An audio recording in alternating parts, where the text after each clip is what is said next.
Olá, pessoal. Estamos aqui com a correção da primeira fase da FUVEST, né? Tem algumas versões da prova aqui, pegando a versão um, né, dessa prova, e selecionei aqui as questões de biologia, certo? Então, apesar de eu vir prometendo aí que em breve gravaria a correção do Enem 2025, eu acho que isso daqui é mais importante, né? Tendo em vista que vocês ainda terão a segunda fase. Então, acho interessante até para comentar sobre a abrangência aí da prova de biologia, que assuntos ficaram de fora e que tem grandes chances de aparecer na segunda fase, que é das questões dissertativas. Então, em vista dessa importância, eu preferi antecipar a correção da FUVEST 2026, certo? Fora isso, eu achei uma prova bem mais gostosa de fazer a correção, mais abrangente, né, nos assuntos, uma prova mais bonita, na minha opinião, certo? Então, começando aqui, sem mais delongas, vamos começar essa correção. Vamos lá, deixa eu ver se não estou pulando nenhuma. Não. Então, começando por essa questão 56 da prova V1 sobre classificação, tá? Então, até antes de ler aqui o enunciado, eu coloquei o print de um short que eu postei em 8 de março desse ano e que fala sobre classificação biológica, filogenia, que é justamente do que trata essa primeira questão de biologia. Vamos ao enunciado. Aristóteles produziu aquela que é considerada a primeira classificação dos organismos vivos no mundo ocidental. Nela, considerou principalmente a existência de características compartilhadas para dividir os seres vivos em distintas categorias. Atualmente, a classificação dos seres vivos pauta-se no paradigma da escola filogenética cladística. Tal escola, e aí a gente tem que ver aqui, né? Vocês estão vendo que já está assinalado aqui que a correta é a alternativa A. Então, basicamente, é, antigamente, né, pegando aí por Aristóteles, um filósofo antigo, a forma de classificar era muito pautada nas características visuais, né? Até mesmo vindo para mais recente, né? Alvin Linneu, o famoso Linneu, a classificação biológica dele, tão importante, né? Da qual nós herdamos tantas coisas importantes, como a nomenclatura binomial, o nome científico em latim e tudo mais. Ele também tinha como principal critério características visuais, semelhanças físicas, anatômicas, não é? Até porque a gente tem que pensar o seguinte: não se tinha ainda essa ideia evolucionista, né? É, Linneu mesmo, ele era fixista, né? Então não tinha essa questão de tentar avaliar os seres vivos de acordo com uma ancestralidade em comum, um grau de parentesco, que é justamente do que se trata a escola filogenética. Então, quando a gente fala em filogenia, a gente até lembra daquelas árvores filogenéticas, não é?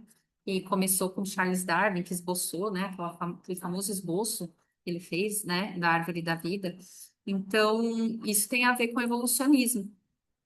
E, mais recentemente, algo, né, uma das ferramentas que ajuda aí na escola filogenética é a análise biomolecular. Então, os avanços tecnológicos científicos têm ajudado a estudar e notar semelhanças biológicas, né, de DNA, de proteínas, que mostra o quanto nós somos semelhantes, para além desse critério apenas visual, assim, anatômico, por fora, né? Mas algo que denota ainda mais uma ancestralidade em comum, um certo grau de parentesco, são essas semelhanças biomoleculares. Então, nesse short aqui, que eu postei no dia 8 de março, eu falo justamente a respeito disso, porque aqui é uma foto que eu tirei no Instituto Biológico, na verdade, no Planeta Inseto, que faz parte do Instituto Biológico, um passeio que fiz com a minha filha, recomendo, e que aqui mostra os táxons, né, tudo mais, reino, e aí eu comento sobre a criação de um táxon que está acima de reino, né? Então, eu falo aí de Cauchy, né, e dos domínios, justamente para mostrar que o que fez Cauchy criar essa nova categoria taxonômica, né, acima de reino, foi justamente uma semelhança biomolecular, né, dos ribossomos das árqueas com dos eucariontes, mostrando que apesar de elas serem procariontes, essa semelhança ali dos ribossomos dela com os eucariontes, elas aproximavam mais dos eucariontes do que dos procariontes. E aí separou as árqueas das bactérias, tá? Então, é um short que tem tudo a ver com o assunto de hoje. Então, sem mais delongas, eu tô me estendendo porque eu achei essa prova mais legal, mais interessante, mais bonita. E tomar cuidado para não empolgar demais, para não ficar muito extenso esse vídeo, certo? Então, o que que a escola filogenética, do que trata essa escola? Tem a ver com ancestralidade, com grau de parentesco, como um principal critério para a classificação dos seres vivos, né? Então, quanto mais próximos biomolecularmente, mais aparentados provavelmente eles são, né? Compartilham um ancestral em comum mais próximo, mais recente. Então, a alternativa A diz o seguinte: também realiza a análise de características compartilhadas entre diferentes grupos de organismos, buscando identificar ancestrais comuns e relações de parentesco entre eles, que é justamente do que se trata a escola filogenética, certo? B. Busca as diferenças entre os grupos de seres vivos, agrupando-os exclusivamente com base nessas diferenças, desconsiderando características compartilhadas. Não, pelo contrário, né? Considera e muito as características compartilhadas. C. Abandona os princípios aristotélicos e adota ideias que propõem que os seres vivos evoluem com o passar do tempo, tornando-se sempre melhores que as gerações anteriores. Então, gente, aqui é para dar uma confundida, porque está falando que é algo que vai contra os princípios aristotélicos, coloca uma evolução aí no meio, só que a coisa fica feia no final, né? Quando ele fala que tornando sempre melhores que as gerações anteriores. Não é essa ideia de evolução, até na correção do Enem 2024, né? Resolução que eu fiz recentemente, em vista de prepará-los para o Enem 2025. Tinha lá uma questão também sobre evolução e eu comentei que não é uma questão de melhoria, né? Evolução, dentro da teoria da evolução, tem a ver com mudança. O fato de mudar e se adaptar a um ambiente não significa que ele é melhor do que o outro, né? Ele já é mais adaptado àquele ambiente, tá? Então, esse conceito aqui é completamente equivocado, tá? De dizer que a evolução vai tornando melhor do que as anteriores. Não, cada um está bem adaptado ao seu meio. Evolução não tem essa conotação corriqueira do popular, de que evoluir é melhorar, né? Na teoria da evolução, evolução tem a ver com mudança. Está muito relacionado à adaptação, por quê? Porque as mudanças que vão ficar, né, que vão ser passadas para as próximas gerações, elas só vão ser passadas se elas forem selecionadas pelo meio, ou seja, se elas trouxerem características vantajosas para a sobrevivência e reprodução naquele meio, que é o que nós chamamos de adaptação. D. Determina que os seres vivos se adaptam às condições do meio em que vivem e produzem descendentes portadores dessas adaptações de forma sucessiva.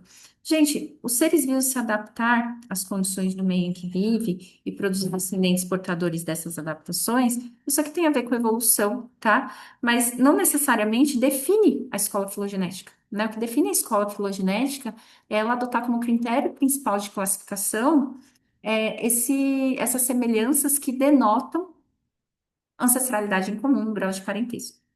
E considera que as características compartilhadas surgem apenas por convergência adaptativa, ou seja, organismos de linhagens diferentes em um mesmo ambiente podem desenvolver características comuns. Gente, na verdade, o que denota grau de parentesco e ancestralidade, né, que é do que se trata a escola filogenética, tem mais a ver com o conceito de irradiação adaptativa do que de convergência adaptativa.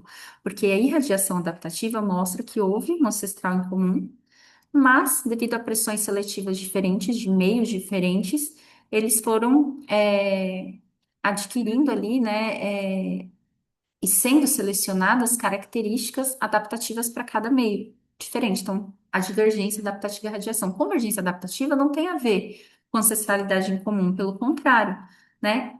Apesar de terem ancestrais diferentes, de serem de linhagens diferentes, por estarem compartilhando o mesmo meio e passando por um mesmo tipo de pressões seletivas, eles acabam tendo características em comum, mas não por conta de uma ancestralidade. E a escola filogenética tem tudo a ver com compartilhar ancestralidade, tá? Então, tem muito mais a ver com irradiação adaptativa do que com convergência adaptativa, certo? Então, seguimos para a próxima.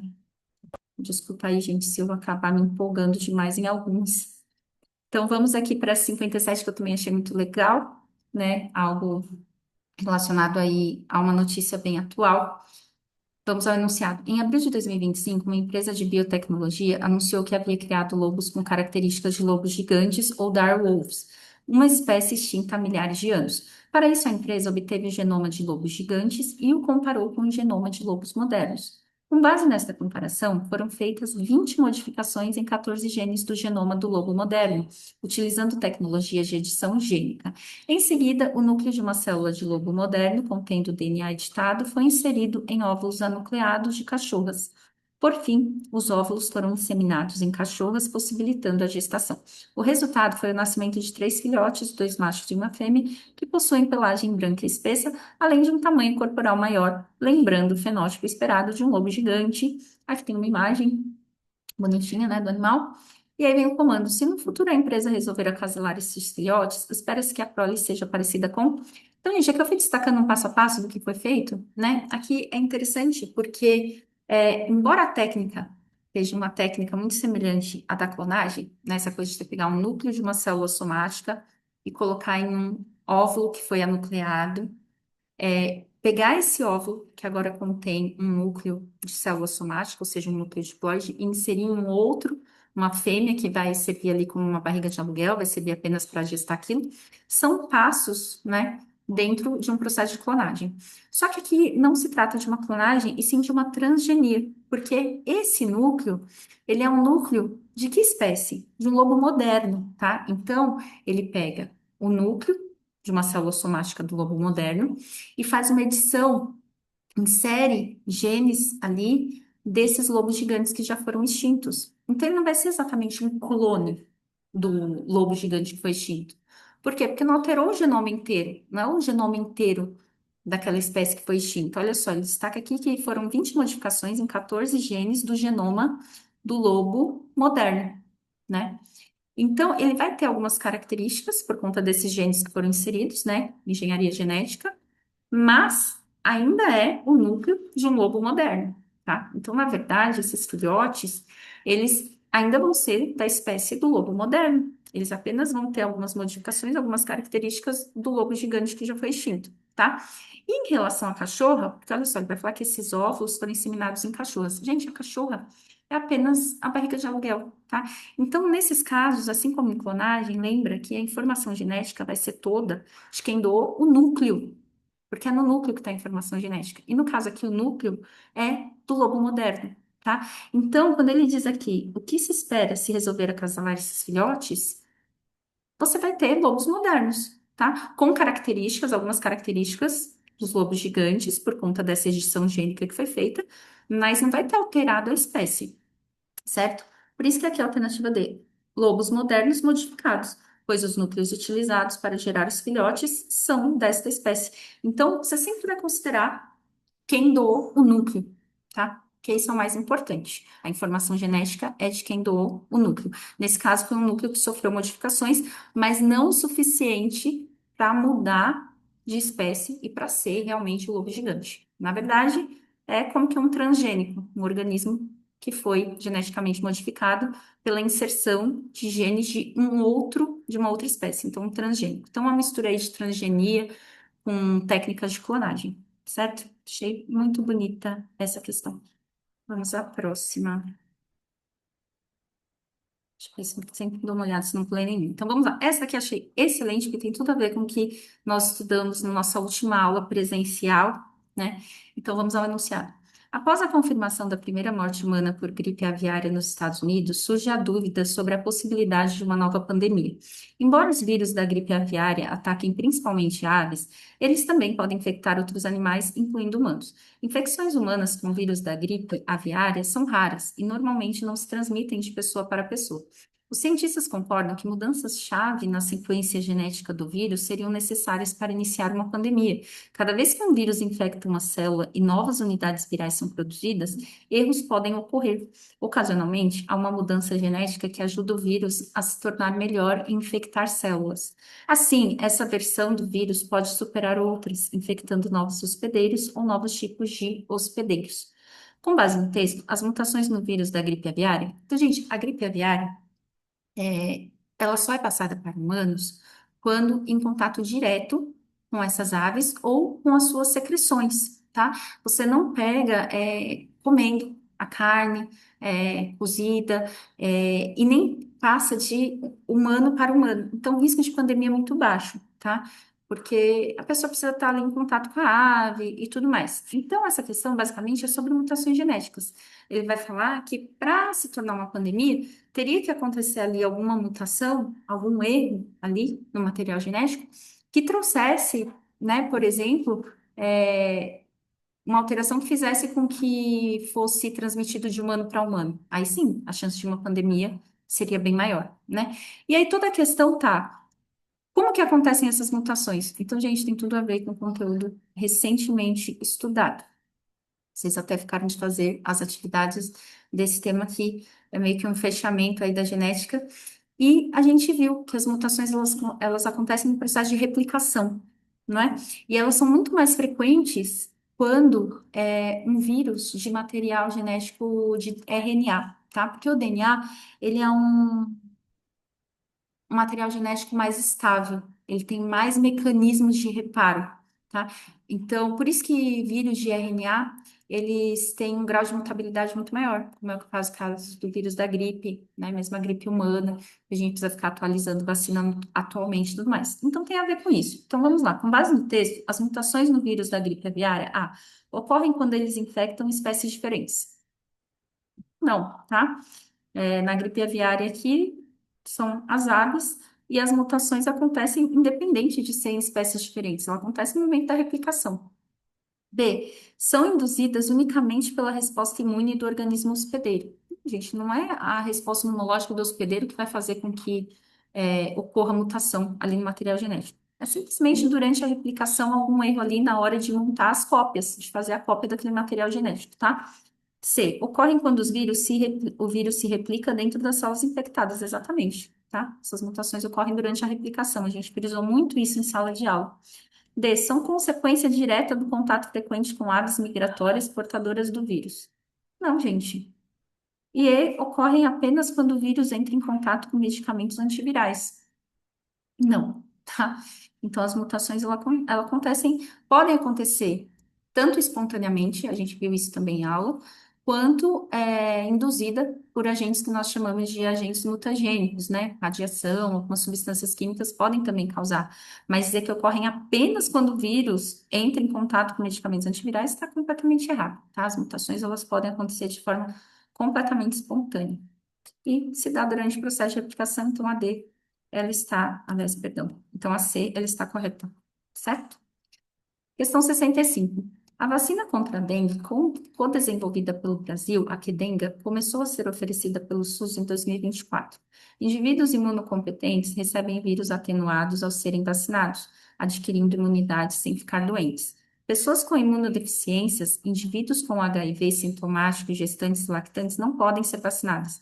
No entanto, essas pessoas podem ser beneficiadas com a vacinação da população, pois, gente, então isso aqui tem a ver, como eu coloquei aqui, com o que nós chamamos de imunidade de rebanho ou imunidade coletiva, né? Até coloquei aqui, ó, de onde saiu essa expressão imunidade de rebanho, porque perceberam que ao vacinar 80%, né, do rebanho, já se adquiria a imunidade para todos eles. Então, com isso, se economiza dinheiro com vacina, que é uma coisa cara, certo? E por quê? Que vacinando só 80% do gado já se adquire uma imunidade coletiva. Porque quem está imunizado não vai ficar doente a ponto de transmitir. Então, você bloqueia ali o processo de disseminação, certo? Então, a vacinação, a imunidade de rebanho, ela é muito importante por isso. Quando as pessoas deixam de se vacinar, os vírus eles voltam a circular, né? Que acontece com sarampo e tantas outras devido aos movimentos anti-vacina, fake news e tudo mais, tá? Então, isso aqui tem tudo a ver com imunidade de rebanho, imunidade coletiva, que é algo que impede ali, né, dificulta a disseminação desses vírus, porque as pessoas que estão imunizadas têm uma resposta imunológica secundária rápida, não ficando doentes e não transmitindo aquilo, certo? Então, aqui a alternativa D, as chances de epidemias diminuem quando a cobertura vacinal é alta, certo? Pessoas não vacinadas adquirem imunidade por contato com vacinados? Não, né? A gente adquire imunidade quando em contato com o antígeno, que aí isso vai fazer com que a gente tenha uma resposta imunológica, crie células de memória e tudo mais. B, mosquitos transmissores da dengue morrem ao picar pessoas vacinadas? Não, então tem as alternativas aqui nada a ver, né? C, vírus atenuados alteram o material genético dos vírus selvagens? Também não. O vírus atenuado vai despertar o mesmo que todas as outras técnicas despertam. Uma resposta imunológica, né? Você vai produzir anticorpos e também células de memória. E pessoas vacinadas liberam anticorpos contra o vírus no ambiente. Não, os anticorpos dentro do próprio corpo dela.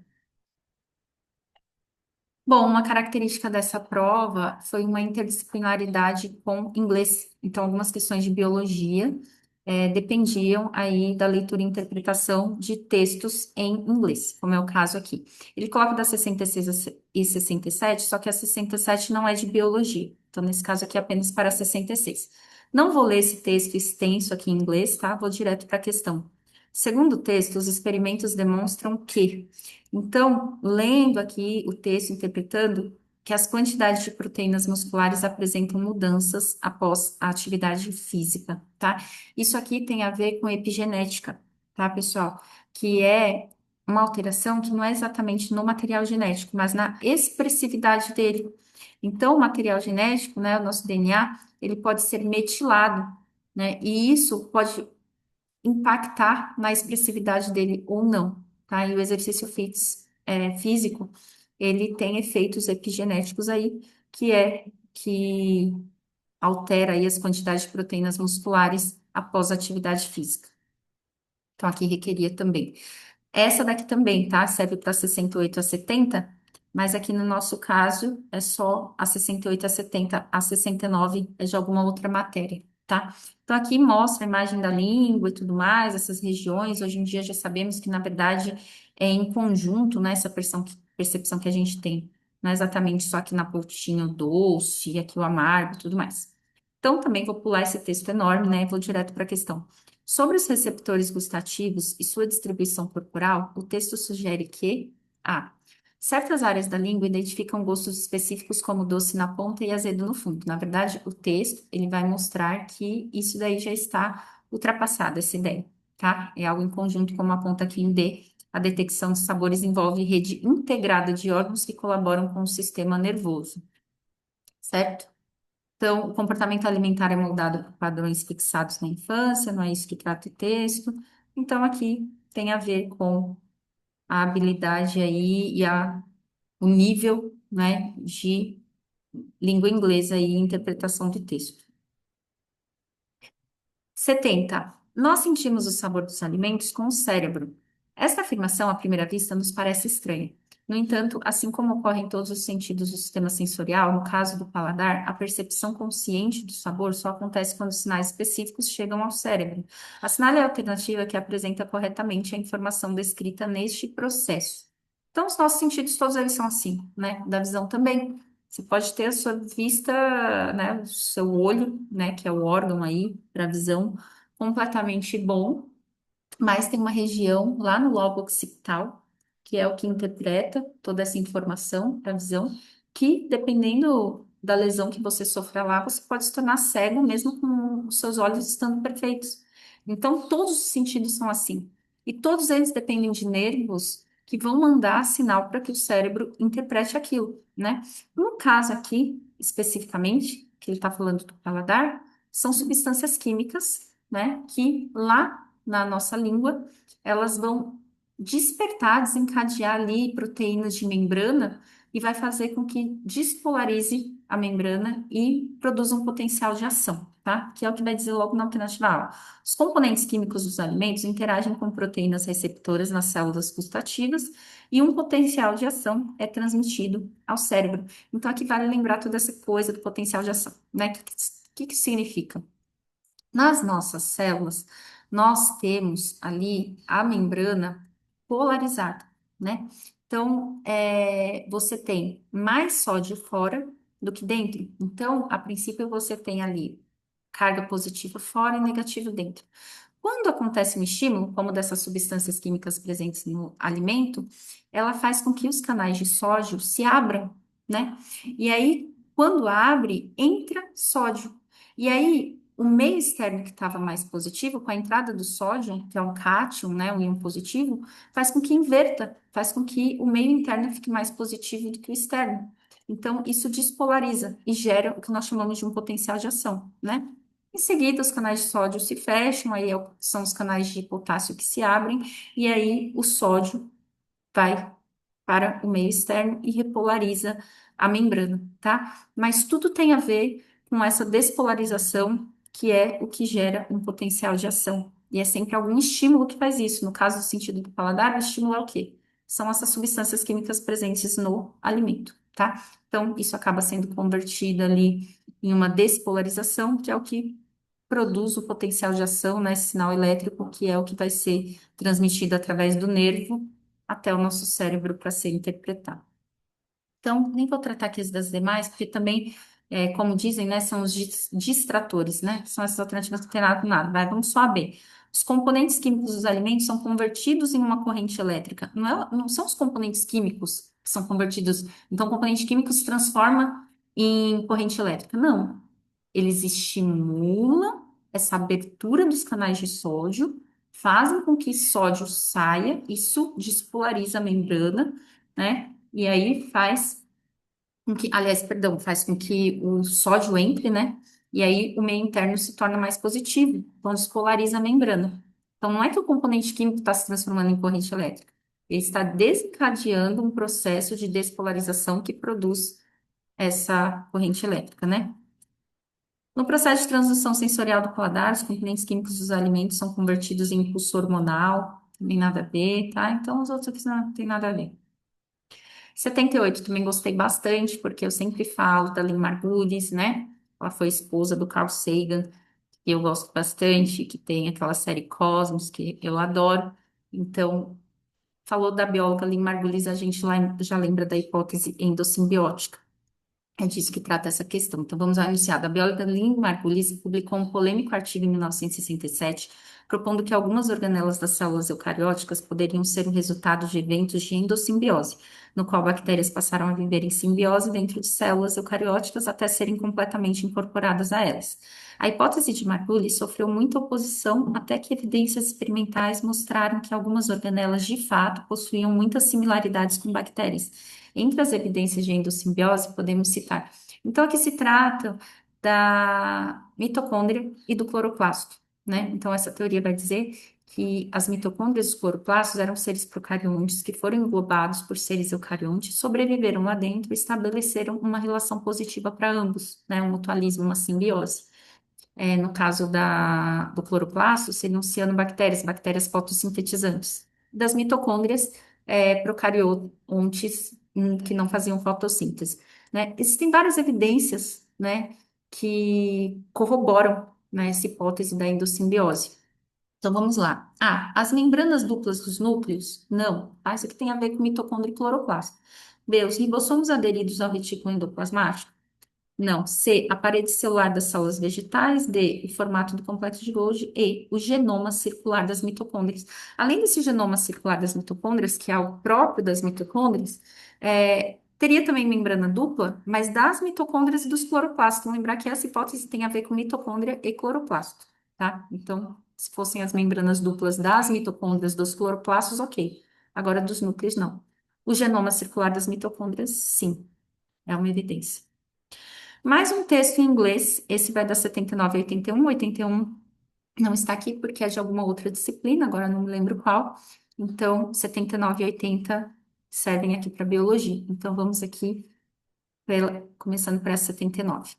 Conforme o texto, a experiência conduzida por David Rhodes na floresta experimental da Universidade de Washington tornou-se marcante para a botânica por revelar a... Então, gente, aqui teria que ler tudo mais, né? Então, tem algum trecho aqui que vai falar sobre essa alteração da composição das folhas capaz de comprometer a sobrevivência de insetos herbívoros. Não é exatamente esse que eu grifei aqui é mais relacionado ao 80.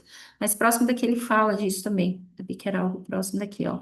Insetos, daí, tal. Então, é algo que atrapalha os predadores aqui, tá? Em algum trecho aqui ele está falando disso. Então, tem a ver com essa alteração química das folhas, que é algo que é tóxico para as lagartas, né? Então, compromete a sobrevivência de insetos herbívoros. Então, mais uma interdisciplinar com inglês interpretação de texto. E a 80, o caso da vinha chilena apresentado no texto suscita questionamentos científicos quanto, então ele fala aqui desse trecho aqui, que eu grifei, em que ele vai falar que ela mimetiza aqui a forma e a cor de outras plantas, não, um mecanismo ainda não muito estudado. Então é o que encaixa aqui na alternativa E, ao modo como o vegetal reduz características visuais de espécies vizinhas. É algo que está bem tratado nesse trechinho aqui. Então, novamente, em inglês e interpretação. Vamos passar. 81. O processo de comunicação entre plantas discutido no texto pode ocorrer de diversas formas. Uma delas baseia-se na emissão de moléculas por uma planta atacada, chamada de emissor, e a recepção dessas moléculas por uma outra planta, chamada de receptor. Dependendo do tipo de ataque e das espécies envolvidas, essa comunicação pode acontecer tanto por via aérea quanto por via do solo, facilitada pela água presente. Comando da questão. Considerando os processos de sinalização entre plantas descritos, é correto afirmar. Então, aqui, gente, a gente tem que entender que no solo vai ser por meio líquido, não é? E são substâncias polares que se disseminam ali no meio líquido, né? Na qual vai ter o principal solvente, a água. A água é uma molécula polar, né? Lembra que esse H2O, a parte dos dois hidrogênios é positiva e a do oxigênio negativa. Então, isso faz com que a água seja um solvente universal, essa polaridade dela, né, confere esse atributo, né, de um grande solvente. Então, substâncias polares vão ser principalmente disseminadas ali pelo solo. Já por via aérea, tem que ser substâncias mais voláteis, que evaporam, que entram para o estado gasoso mais rápido. E aí, nesse caso, são as substâncias apolares, né, com baixa polaridade, que são mais voláteis. Então, tem a ver com essas informações. Por isso, a alternativa correta é a E, que diz: as moléculas responsáveis pela comunicação por via aérea devem possuir alta volatilidade e baixa polaridade, certo? As outras, elas vão falando coisas contrárias, inversas a isso, tá? Então, por exemplo, na via aérea, os compostos gerados pelo emissor podem ser polares para que possuam uma volatilidade elevada. É o contrário, tá? Substâncias polares não têm uma volatilidade elevada. Então, nem vou comentar as demais, porque vocês podem ver que as outras vão contra essas informações aqui.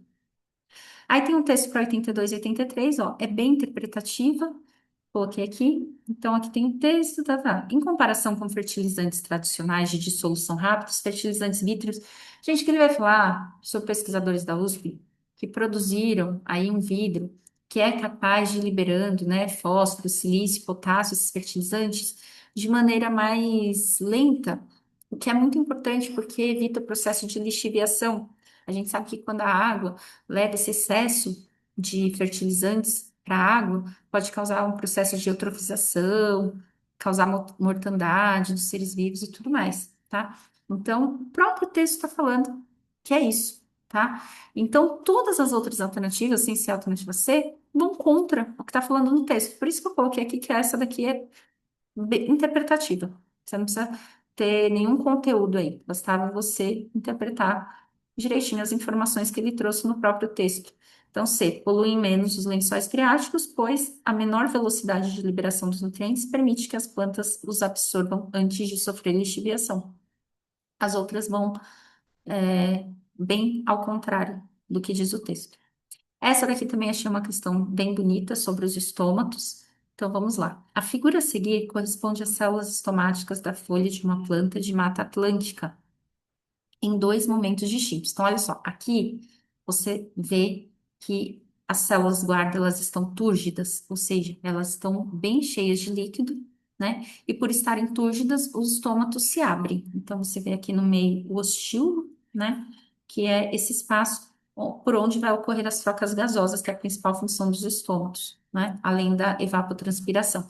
Então, ele libera água no estado de vapor e também capta o gás carbônico e libera o gás oxigênio. Aqui nesse segundo momento, né, que é o que ele diz aqui apontado pela seta Z, o que acontece? Os estômatos se fecham. Por quê? Eles perdem essa turgidez, eles perdem água por osmose. E por que será que eles perdem água por osmose? Porque primeiro eles perderam soluto. Então, conforme eles perdem soluto, a água também sai por osmose em direção onde tem mais soluto, e aí os estômatos se fecham. Então, é correto afirmar que a seta Z representa a passagem de uma condição de escuro, noite, para alta luminosidade? Não, porque aqui, além da água, um outro fator importante para abertura e fechamento dos estômagos é a luminosidade, e ocorre justamente o inverso, né? Na presença de luz, é que os estômagos se abrem, e no escuro que eles se fecham. Então, o contrário do que ele está dizendo aqui, tá? Porque você vê que ele está se fechando. Então, a passagem de uma condição de escuro para alta luminosidade, não, ao contrário. Está passando de alta luminosidade para escuro. B. A diminuição da concentração de solutos na célula estomática. Sim, eu esqueci aqui de assinalar, mas é isso, tá, gente? C. O aumento da umidade relativa do ar ao longo do dia. Não, se estivesse aumentando, ela estaria permanecendo túrgida, né? E túrgida, ela permaneceria aberta e não fecharia. D. A intensificação da concentração de água no solo em que a planta se encontra. Não, isso manteria a turgidez, tá?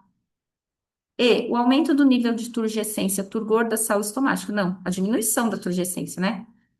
Aqui tá bem túrgida. Aqui não, tá murcha. Por isso ele se fechou.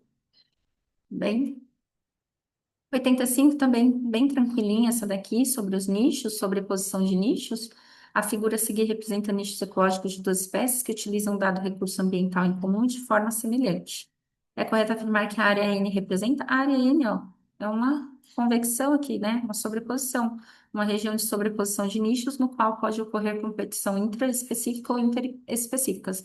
Então, lembrando intraespecífica entre organismos da mesma espécie e interespecífica entre seres de espécies diferentes. Então, logo na A já está corretinho. Aqui ele vai falar conceito de habitat e tudo mais. Na própria imagem, ele aponta que se trata de nichos, né? 86. A rega e o zelo geraram uma infinidade de seres que descobria nos dedos ao mexer na terra. Minhocas, besouros, verdes, bichos de conta. Um trecho aqui do livro A Visão das Plantas, de Jaime Lia Pereira de Almeida.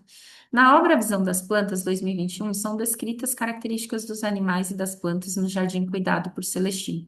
Nesta frase, são citados animais que pertencem a diferentes grupos de invertebrados, como as minhocas, anelídeos, besouros, insetos e os bichos de conta crustáceos, também conhecidos como tatuzinhos de jardim. Assinale a alternativa que apresenta corretamente a informação sobre o sistema respiratório destes grupos. Então, basicamente, você teria que destacar aqui, né, os animais mencionados. Aqui também coloquei o filo desses, né, desses, no caso não é o filo, que no caso dos crustáceos e dos insetos, né, são as classes, né, do filo dos artrópodes. Ambos pertencem ao filo dos artrópodes. Muito bem, então, como que é a respiração mesmo das minhocas? É cutânea, né, através da pele. Dos besouros, que, como de todos os insetos, ela é traqueal, ou seja, o ar entra por buraquinhos chamados espiráculos do seu exoesqueleto, e são transportados por esses caninhos, né? Essas traqueias. Então, não precisa de um pigmento respiratório lá na hemolinfa deles, não tem nada disso. Esse ar ele vai sendo distribuído. E é importante a umidade aqui também, tá? Que é do que vai tratar a alternativa correta. Não só na respiração cutânea a umidade é importante para essa troca gasosa através da pele. Na traqueal também é importante, porque isso evita com que esses espiráculos se colabam, tá? Então, aquilo também é importante. Então, os besouros e os bichos de conta, que são os tatuzinhos de jardim, são os crustáceos terrestres, esses aqui são os que são mais diferentes, tá? Em relação à respiração. Porque é um tipo de brânquia modificada para o ar, né? É como se fosse um pulmãozinho modificado. E também vai funcionar melhor na umidade, tá? Esse daqui eu considero o menos conhecido, a gente não costuma falar tanto. Quando a gente fala de crustáceos, a gente destaca mais a respiração dos crustáceos, da maioria que é aquático, e que são brânquias, né? Brânquias normais. Nesses crustáceos aqui, que são terrestres, é um tipo de brânquia adaptada, modificada para o ar, e não para a água.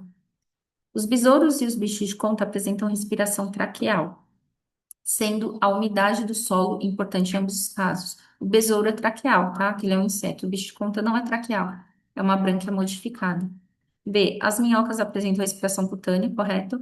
E os besouros apresentam respiração traqueal, correto também, sendo a umidade do solo importante em ambos os casos. Ok. Seus besouros apresentam respiração traqueal, ok. E os bichos de conta apresentam respiração pulmonar, e a umidade do solo não é importante na respiração desses animais. Não, tá? Ela é importante sim. Não é exatamente uma respiração pulmonar, tá? É uma brânquia modificada aqui, aqui. presente nos bichos de conta, que são esses crustáceos terrestres, tatuzinho de jardim, mais conhecido como tatuzinho de jardim. Opa, sem querer, passei aqui, já é a última questão, gente. D. As minhocas, os besouros e os bichos de conta apresentam respiração branquial. Que completamente errado, né? A gente viu, minhoca é cutânea, besouro traqueal. As minhocas, os besouros, os bichos de conta apresentam respiração pulmonar. Também completamente errado, né? Como a gente viu aqui, distinto. Então, gente, para finalizar, eu gostaria de deixar destacado aqui o que não apareceu nessa primeira fase em biologia, porque é algo que pode vir na segunda fase aí nas dissertativas, né? Não veio nenhuma questão de genética, genética clássica mesmo não veio, né? Teve aquela lá do lobo gigante, né, com o lobo moderno, que envolve ali técnicas de edição genética e técnicas de clonagem e tudo mais, mas que não é exatamente a genética clássica, né, que a gente estuda e tudo mais. Então, é algo que pode ser que surja na dissertativa, tá? Que ele queira que vocês resolvam alguma questão de genética. E é o que mais tem aqui no canal. Outra coisa que a gente também não vê tanto assim, apesar de falar da escola filogenética, mas não se falou tanto de evolução, não é? Então, vale a pena dar uma focada nessas coisas, principalmente em genética, que eu acho que tem grande chance de vir na dissertativa da segunda fase. Tá, pessoal? Eu espero que tenha ajudado. Já vou desejando a todos uma ótima prova de segunda fase da FUVEST. Um beijo e até a próxima. Tchau, tchau.